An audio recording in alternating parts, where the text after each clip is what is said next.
Hello friends, welcome to easy notes for your online study channel. आप सबके अपने YouTube channel पे आप सभी का बहुत बहुत स्वागत है। फ्रेंड्स, यूजीसी ने दिसंबर 2024 का जो एग्ज़ाम जनवरी 2025 में हुआ है, जल्दी ही उसकी आंसर की कट ऑफ एंड रिजल्ट जारी किया जाएगा। लेकिन इस बार कितने नंबर पर होगा आपका सिलेक्शन, कितने मार्क्स रिक्वायर्ड होंगे, जानेंगे इस वीडियो में। तो जल्दी से सब लोग भाई वीडियो को एक बारी लाइक कर दीजिए और शेयर कर दीजिए। स्टार्ट करते हैं इस वीडियो में। तो सबसे पहले बात करते हैं गाइस, यहाँ पर आपकी कितने नंबर पर सिलेक्शन होगा।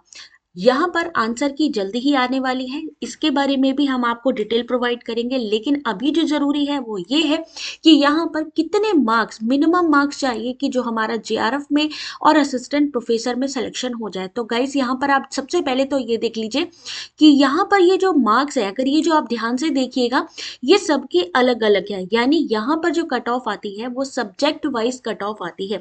हर एक सब्जेक्ट के अकॉर्डिंग ही यहाँ पर जो आपका जो कट ऑफ होता है वो डिसाइड होता है। जैसे कि अगर हम बात करें जून 2024 की, तो इकोनॉमिक्स में अगर आपके 210 मार्क्स आए थे, 210 मार्क्स आए थे, तो आपको जेआरएफ मिला था। और 182 मार्क्स आए थे तो आपको नेट असिस्टेंट प्रोफेसर। तो इस बार की हम अगर बात करें दिसंबर 2024 या जनवरी 2025 की, तो अगर आपके 300 में से, यहाँ पर हम बात कर रहे हैं 300 पूरे कंप्लीट 300 मार्क्स पेपर 1 पेपर 2 दोनों को मिला के, तो 300 में अगर आपके 215 आ रहे हैं और 300 में अगर आपके 180 के अराउंड आ रहे हैं, तो असिस्टेंट प्रोफेसर के लिए एलिजिबल हो जाएंगे इकोनॉमिक्स में। अगर हम अदर कैटेगरीज की बात करें तो वहां पे आपको 10 से 20 मार्क्स तक का, यहाँ पर आपको 10 से 20 मार्क्स तक का रिलैक्सेशन आपको देखने को मिल सकता है अदर कैटेगरीज में। ईडब्ल्यूएस में आपको 5 जो मार्क्स है वहां पर डिस्काउंट मिल जाएगा। देखा जाए 210 मार्क्स 215 मार्क्स पे अगर जेआरएफ मिल रहा है, तो ईडब्ल्यूएस को 210 मार्क्स पे जेआरएफ मिल जाएगा। अदर कैटेगरीज की बात करें तो एससी एसटी जाएंगे तो वहां पर ये और कम होता जाएगा, यानी 190 180 पर भी जेआरएफ हो जाएगा। तो इस चीज का ध्यान रखिए। यहाँ पर ये जो कट ऑफ का डिटेल दिया है, मार्क्स का डिटेल दिया है, जनरल कैटेगरी का है। जनरल कैटेगरी ऑलवेज हाई रहती है। उसके बाद ईडब्ल्यूएस कैटेगरी आती है जिसमें थोड़ा सा आपको यहाँ पर आपको रिलैक्सेशन मिलता है। लेकिन जैसे जैसे हम अदर कैटेगरीज की तरफ जाते हैं, वहां पे आपको 20 से 30 मार्क्स तक का डिफरेंस देखने को मिल जाएगा। मान लीजिए 215 पे यहाँ पे जनरल कैटेगरी है, तो हो सकता है 180 या 190 पे एससी एसटी का सिलेक्शन हो जाए। ठीक है। पॉलिटिकल साइंस की बात करें, परसेंटाइल में रिजल्ट आया था, तो एक्सपेक्ट कर सकते हैं कि 200 के अराउंड आपका प्रीवियस कट ऑफ गया है, तो इस बार भी 200 जेआरएफ और असिस्टेंट प्रोफेसर कट ऑफ 180 पे जाएगा। 300 में से अगर आपके 202 या 180 के बीच में आ रहे हैं, तो आपको जेआरएफ और आपका NET assistant professor cut off मिल सकता है। 205 पे जेआरएफ मिल सकता है, 182 पे आपको नेट असिस्टेंट प्रोफेसर। साइकोलॉजी का पिछली बार जो गया है 212 180, 212 पे जेआरएफ 180 पे, तो इस बार ये आपका 215 पे आ सकता है और 182 यानी 182 पे नेट असिस्टेंट प्रोफेसर के मार्क्स। सोशलॉजी 204 से 180, उसके बाद यहाँ पर इस बार 207 और असिस्टेंट प्रोफेसर के लिए 180 से 182 मार्क्स लाते हैं 300 में, तो सिलेक्शन हो सकता है। एजुकेशन में पिछली बार गया है 218 190, इस बार भी कम होने के चांसेस नहीं है। 220 और 192 यानी 192 पे सिलेक्शन हो सकता है। यानी अगर आपको असिस्टेंट प्रोफेसर के लिए अप्लाई करना है, तो आपको कम से कम 192 190 मार्क्स तो लाने ही होंगे। अदर कैटेगरी की बात करें तो वहां पर ये हो सकता है 180 170 पर भी जा सकता है। ठीक है, वो डाउन होता जाएगा। एससी एसटी में आपको 20 से 30 मार्क्स का जो है रिलैक्सेशन देखने को मिल जाएगा। सोशल वर्क की बात करते हैं तो पिछली बार 216 190 पे, इस बार 220 192 पे जाएगा। 214 188, इस बार 218 190 पे जा सकता है। पब्लिक एडमिनिस्ट्रेशन की बात करें तो 210 186, 215 पे इस बार जाने की उम्मीद है और 180 से 186 के बीच में नेट असिस्टेंट प्रोफेसर के लिए आप एलिजिबल हो जाएंगे। जेआरएफ की बात करें तो 226 पे सबसे ज्यादा अगर हम देखें तो सबसे ज्यादा कट ऑफ इस समय देखने को मिल रही है म्यूजिक में। तो म्यूजिक में 226 पे हुआ था पिछली बार, जेआरएफ 194 पे हुआ था आपका नेट। तो इस बार अगर 300 में से 228 के करीब ले आते हैं और असिस्टेंट प्रोफेसर के लिए 190 195 ले आते हैं, तो नेट के लिए एलिजिबल हो जाएंगे। मैनेजमेंट में 214 184 पिछली बार गई थी, इस बार 216 और 186 यानी 186 पे नेट का आप ले सकते हैं सर्टिफिकेट। हिंदी में 210 180 212 और 182, इस पे आपका सिलेक्शन हो जाएगा। प्रीवियस जो आपकी संस्कृत की गई है 204 180, इस बार 208, वहीं 180 182 के करीब यहाँ पर नेट के लिए। लॉ 216, 188, 218, 190 पे आपका होगा नेट असिस्टेंट प्रोफेसर। 216, 184, 218, 185, 188 में कट ऑफ हो जाएगा नेट असिस्टेंट प्रोफेसर का। हालांकि पीएचडी के लिए जो भी 50% पे क्वालिफाई करेंगे, 50% के अबव जिनके भी होंगे वो पीएचडी के लिए डायरेक्टली एलिजिबल हो जाएंगे।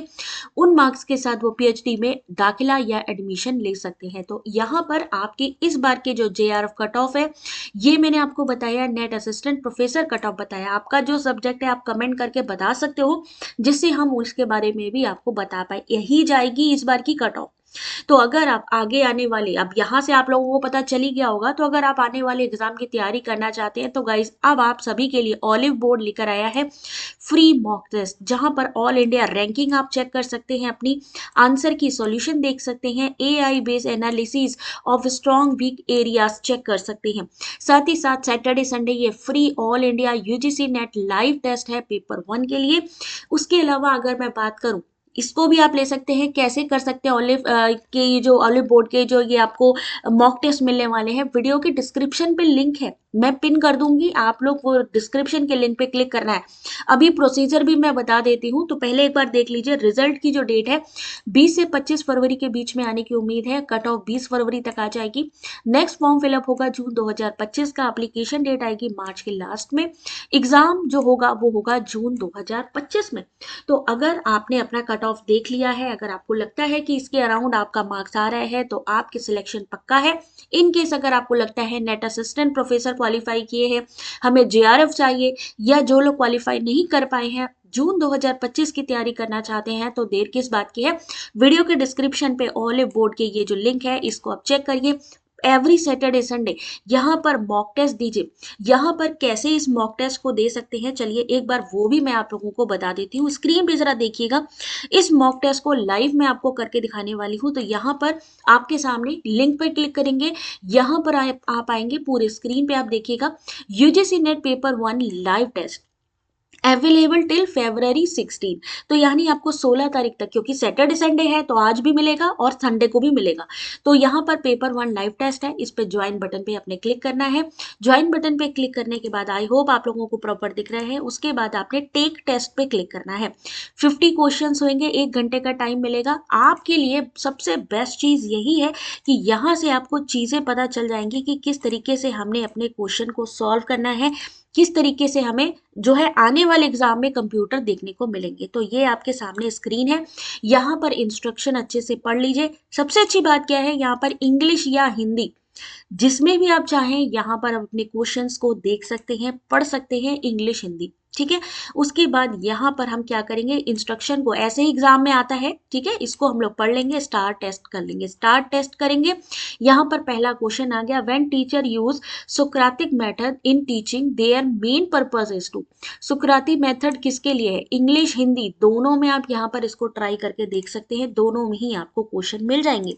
तो यहाँ पर क्या होगा इस क्वेश्चन का आंसर, जब शिक्षक शिक्षण में सुकरातिक पद्धति का उपयोग करते हैं तो उनका मुख्य उद्देश्य क्या होता है, छात्रों के चिंतन को परखना, आवश्यक जानकारी प्रेषित करना, छात्रों को विस्तृत नोट देना, छात्रों के सहयोग और सहकारी कौशल का विकास करना। तो सही आंसर क्या है, ऑप्शन नंबर ए, छात्रों के चिंतन को परखना, ठीक है। आपको जो भी आंसर यहाँ पर आपको लगता है, आपने उस पे टिक करना है, सेव एंड नेक्स्ट पे टिक करना है। अगला आ गया, H index, G index, I10 index are primarily use for, किसके लिए यूज होते हैं, साइटेशन के लिए यूज होते हैं, इम्पैक्ट के लिए यूज होते हैं, रैंकिंग के लिए या फंडिंग के लिए। तो ये इम्पैक्ट है, ऑप्शन नंबर बी पे टिक करेंगे और हम करेंगे सेव एंड नेक्स्ट। सेम ऐसे ही हम करते जाएंगे। इन केस हमें लगता है कि नहीं, हमें अपने पहले वाले ऑप्शन को सही करना है, आप पहले नंबर पे आप टिक करेंगे, पैलेट दिया गया है, ऊपर टाइमिंग दी गई है, यानी एक तरीके से कंप्यूटर पूरा टेस्ट आपको देखने को मिल रहा है। लास्ट में आप इसको सबमिट करने का भी ऑप्शन मिलेगा, आप इसको सबमिट भी कर सकते हो।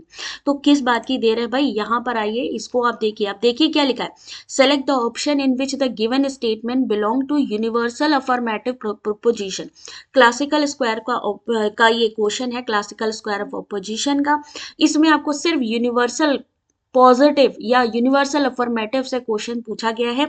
तो क्या होगा, एक बार हिंदी में भी आपको दिखा देती हूँ। सबसे अच्छी बात है, हिंदी इंग्लिश मीडियम दोनों के कैंडिडेट यहाँ अच्छे से सॉल्व कर सकते हैं। इन्होंने कहा उस विकल्प का चयन करें जिसमें दिया गया कथन सामान्य स्वीकारात्मक तर्क वाक्य से संबंधित है। तो हमें पता है यूनिवर्सल अफर्मेटिव या यूनिवर्सल पॉजिटिव में जो हमारा क्वांटिफायर है वो होता है ऑल, जहां पे सभी लगता है। सभी कहाँ लगा है, ऑप्शन नंबर ए में लगा है। तो हमारा जो सही आंसर क्या होगा, ऑप्शन नंबर ए। तो ऐसे ही क्वेश्चन सॉल्व करते जाइए, लास्ट में इसको सबमिट कर लीजिए। सबमिट करेंगे तो आपको पता चलेगा कि आपने कितने क्वेश्चंस को सॉल्व किया है, किस तरीके से हमने आगे की तैयारी करनी है, सारी चीजें यहाँ पर आपको देखने को मिल जाएंगी।